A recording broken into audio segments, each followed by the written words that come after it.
technically, of course, Amazon Web Services is probably the most important thing that happened to certainly web and mobile app developers that the press just misses. It's as important as the introduction of venture capital was to this valley. The fact that computing truly has become a utility is kind of like the transformation in the early 1900s, not of electricity, but small motors in factories. You ever remember those movies where you saw old factories with like fan belts connecting all the machines, and though they had a generator, all the local drill presses and whatever were actually run by these belts off of this giant machine. And the reason why is we didn't have local small motors.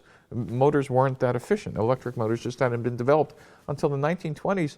All of a sudden they figured out how to make small electric motors. So instead of giant machines with fan belts, you were able to power each one of those industrial machines locally.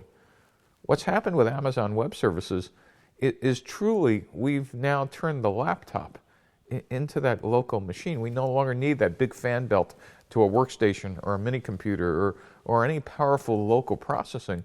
We just now plug into that. And that's transformed not just the ability to have access to infinite computing or software, but it's allowed us to do this on our laptops from anywhere in the world that has connectivity. People have just missed that this was as important as having smart and bright entrepreneurs, outward-facing universities, risk capital.